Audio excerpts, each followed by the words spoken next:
Hello and welcome to a side tutorial today. This does not fit into the rotation of my normal tutorial procedure. This is a bit more advanced than anything I have covered. I am going to be using some parts that I want to cover far more in depth when I get there in the actual tutorial series, but this is something I was asked about last night, and as such I promised I'd try and do a quick video on it. Basically what I'm going to be doing today is creating this tube, this nice smooth tube which goes between what would eventually be a gas mask and a oxygen tank of some kind. We're going to be UV mapping it so it has its textures, and we're going to be doing a very simple rig so it can sit on the chest and still be attached to the head. Okay, let's get started.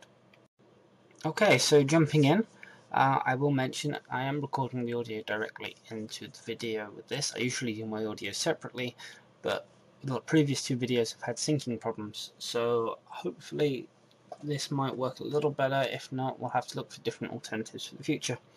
I have set up in my scene already my my mouthpiece and my tank, and then I have my basic body. I have the rig from Avastar in my first layer, so there's my second layer and my third layer. First thing I'm going to do is select my third layer and shift 2 to view both my second layer and my third layer at the same time. And I'm going to shift A and create a bezier curve, which will be down the bottom. Let's tab to edit that. Rotate it by -90. Rotate by 90 here. Actually, we'll rotate by another 90 because it's going to come out this way. Shrink it down a bit. It doesn't need to be quite that huge to start with. Focus our camera on here. Yes. Okay. I'm just going to use this curve to generate the points where our tube is going to follow.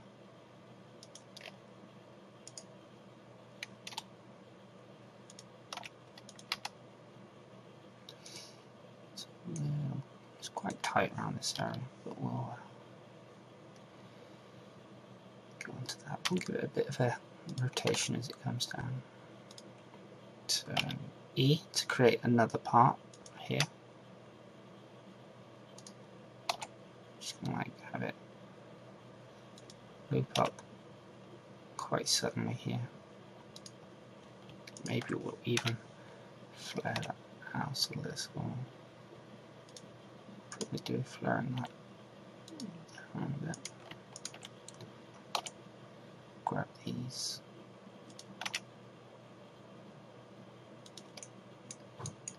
Looks pretty good to start with.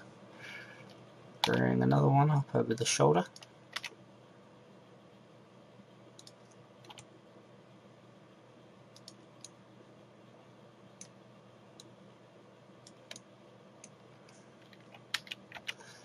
What we can do is we can bring another little loop down here.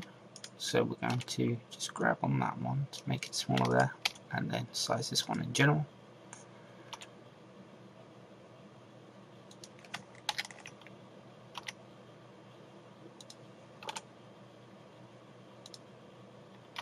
This up to here.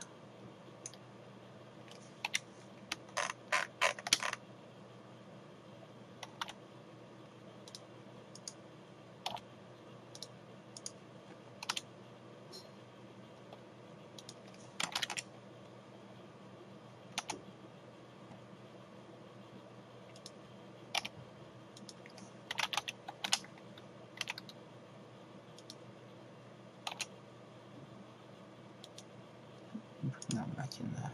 Let's move that over a little bit more so we get a nice little tube space here. So this is, you know, it's not the most accurate of layouts, but for this demonstration this should work nicely. What do we have? 1, 2, 3, 4, 5, 6, 7 points. So what I'm going to do is start by creating a mesh cylinder. I'm going to change the vertices down to, let's say, 12, and yes, we want to change the cap fill to nothing. Size it to approximately the size we want. Oh, too far.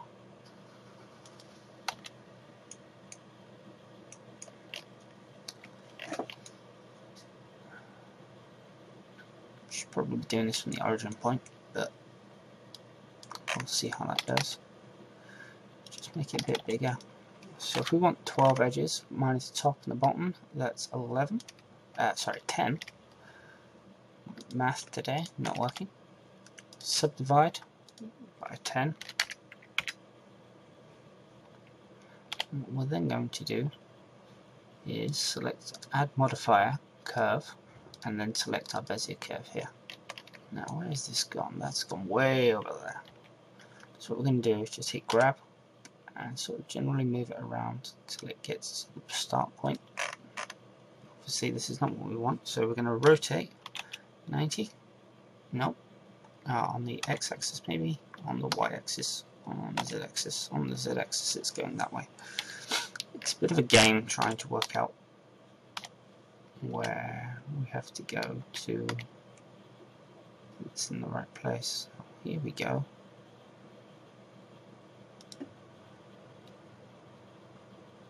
So I need to rotate it 90 on the y-axis, I think. This isn't the best play now. For some reason I'm rotating around this part. What we're going to do is, quite frankly, Control-Shift-C, geometry to origin. No, the origin's over there. Okay, Control-Shift-C, geometry to origin. Or origin to 3D cursor. Origin to 3D cursor. Control-Shift-C, geometry to origin. Okay, that gets us actually just about in the right ballpark. And then we will rotate 90. There we go. That's not quite the right one, but rotate 90 on the X, Z, Y. There we go. We'll grab X-axis. We'll bring this down here. If I size it along X at this point, it's going to go that way. Okay. So we'll grab X.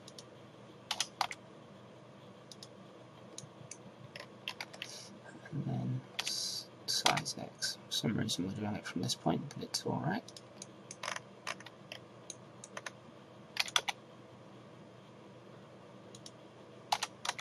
Just trying to get it generally in the right kind of ballpark. Okay. What I'm going to do now is turn on these two boxes up here, so when I hit Tab it stays where I want it. I'm going to then just subdivide all these again. I think we'll do it twice. You are going to end up with a lot of faces for these things. It's unfortunate, but tubes are cylindrical and that's what happens. Okay, so this back one doesn't seem too bad. What I could probably do is hit these, subdivide here, to make that a bit smoother transition. And then what I obviously need to do is edit the curve again. So I'm just going to hit Z to go into the wireframe mode so I can select the curve. And then select this one here, rotate it up, and then select this one here. I'm just going to bevel this one. Whoa, too much. And here we go. Oh, we can deal with that curve again. Grab it back into the y-axis. Grab this one a bit forward. This one down a bit. Okay, so it's all kind of joining up. Now, usually when I would do something like this, I would have a second version where this tank on the back wouldn't be as close to the body. I would then make a duplicate of this tube, save this one as is, move the backpack further away, and then redo it so it could reach it further back in case someone's wearing back armor, or if someone has shoulder armor I might not have it so close to the shoulder or the chest. I do a couple of variations hopefully if I was just doing this object on its own, but for today we'll leave it as is. I'm going to hit W and shade smooth so we have a nice flat tube. Before I hit apply, I'm going to come into this mode here where we still have a nice flat tube, actually, just so I can see where it comes inside. I'm going to select this line at the back here where it's not going to be visible that much. Control E, mark seam, then I will turn that off. U, and then unwrap, which then gives me all my tube on here. What I might actually do too is to select, be very careful not to select the ones that I have extra cut in.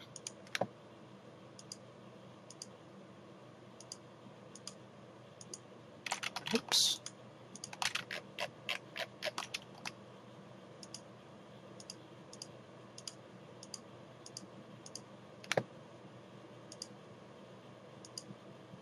Oh, that was the bevel line. So this could be interesting. Actually, we'll just leave that one out because that might work straight in with this.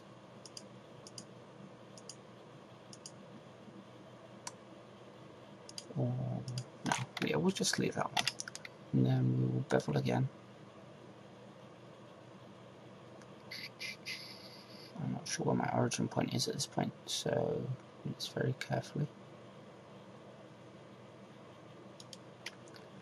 What I'm then going to do is I'm going to just select this row here, inset faces.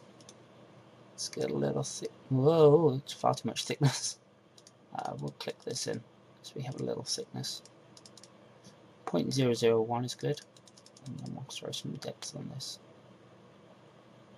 Oh, 0.001 might be a bit much for the ones out there. So 0.003, and then what I would do is just select this one here and bring it over. Now if I look at the tube, we got this nice little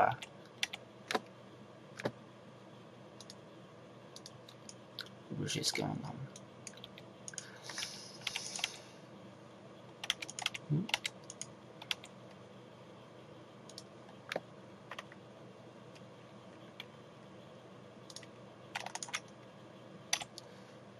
Let's put another little one in here so we can do it directly while it's on here. A little trickier.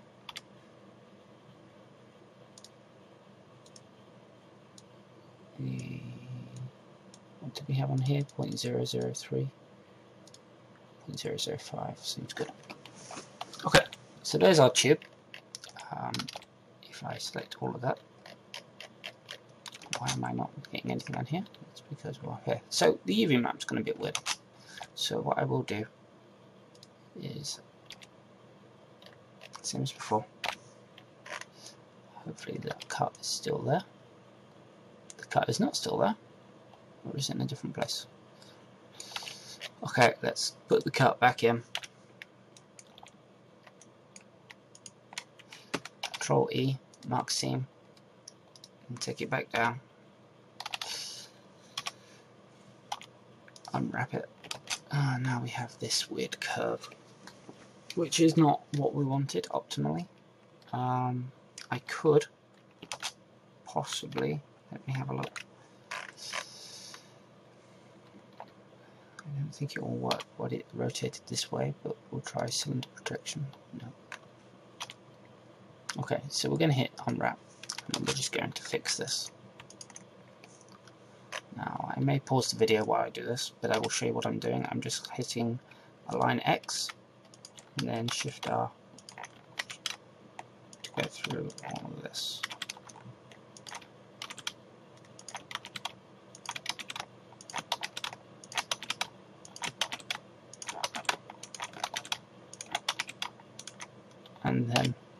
Y to go up the bottom.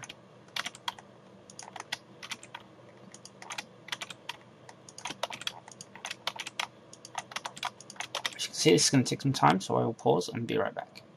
Okay, so what we now have is our UV straightened out. I'm now going to select UV and constrain to image bound. So that's now checked. Now we can sort of move it to the middle and then just scale it.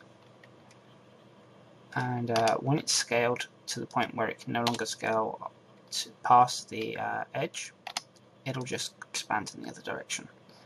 I'll just quickly grab these outer ones, make sure we're taking up all the space. The thing about Second Life is it will reach the end of its texture, and if you're zoomed out, it will repeat the next pixels along, which if it's at the end of an image will be the ones on the other side. If we have something that is looping, it's not so much of a problem. There is a way to deal with it. Excuse me. There is a way to deal with it with regular mapping, which I will cover somewhere else. But for now, we're just doing this tube. So let's get this going. Okay. So now we have our tube in its position where we want it. Oh, this one seems to have come up. It's not quite in the right position. I lied. Well, so pull it down a little bit more. Grab X over there a bit. Oh, it's quite a way off actually. We're just going to size X a little. Get some more here. And then pull this down a little. There we go. So it looks good. What we now do is hit our apply. So this is now a solid model. I'm now going to shift right click our apparatus,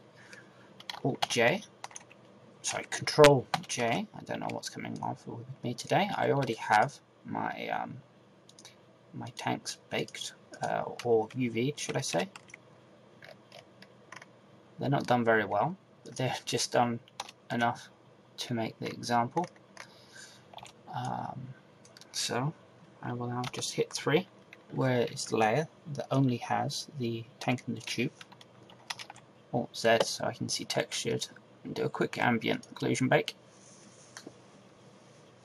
just so we can see how this all comes out.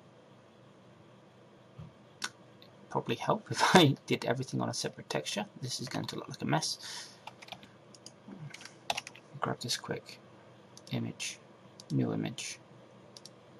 Just probably better at 1024 by 512 or 512 by 256. It's only a little thing. Oh, completely the wrong way around.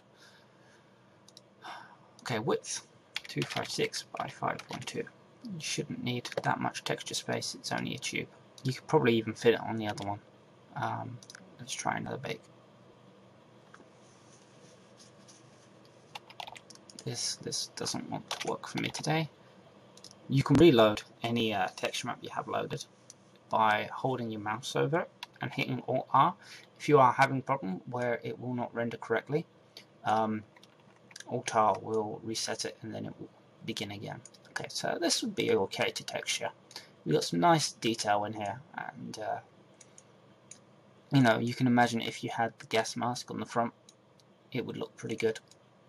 It's not altogether detailed, it's not altogether feasible. You probably want some better kind of pressure cap or something in here, but as I said, we're only exampling the rigging of the tubes, on the creation of the tubes, so we're doing alright. What I'm now going to do is Shift 2, Shift 1, bring it to a view here where we can see. Now, I haven't covered rigging correctly, or at all, in any of my other videos, but we're going to do some quick rigging here using Avastar. I will do my best to not lose anyone. When you create an Avastar, it will be female to start off with, and in this case we wanted a male model. So I went into my object properties, I did not go into my object properties. I went into the object data, and then, oh my, don't I look silly? I thought it was there, it might have been there.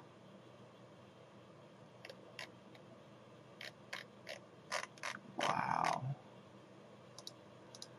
Okay. I've lost it. There is a button that says mail, but I've lost it. It's not this one. It looks like this one, but it's not that one. I thought it was.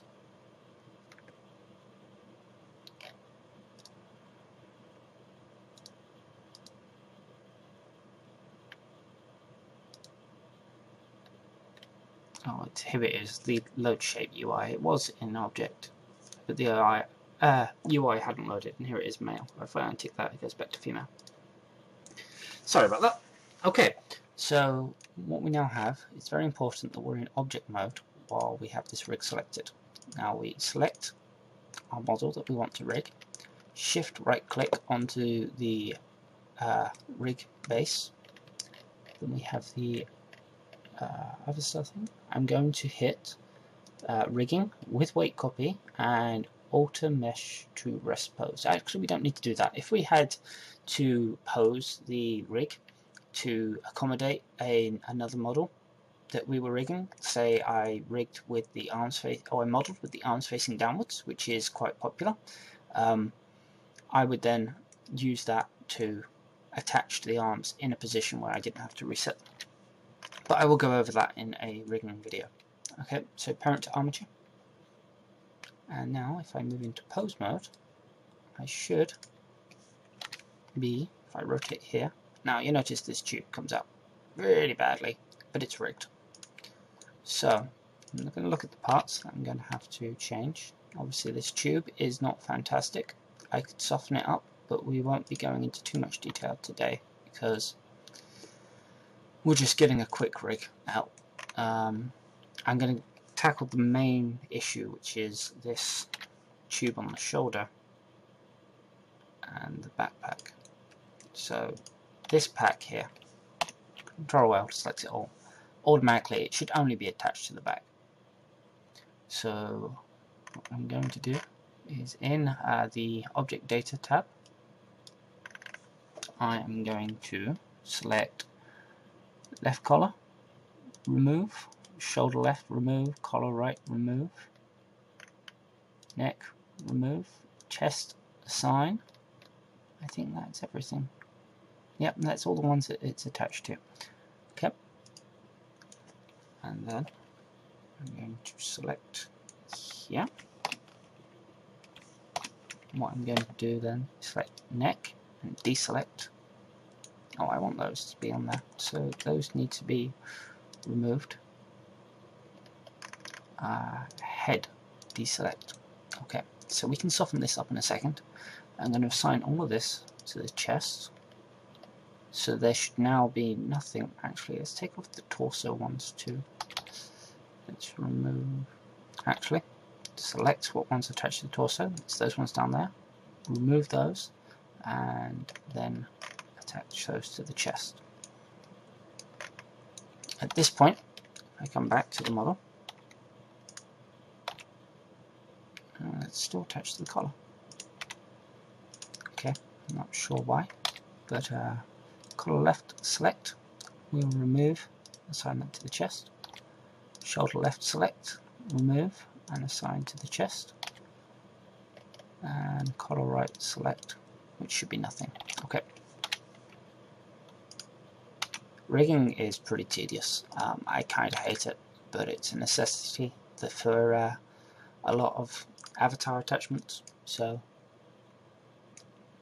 we have a love-hate relationship because I hate doing it, but I love what you can get done with it.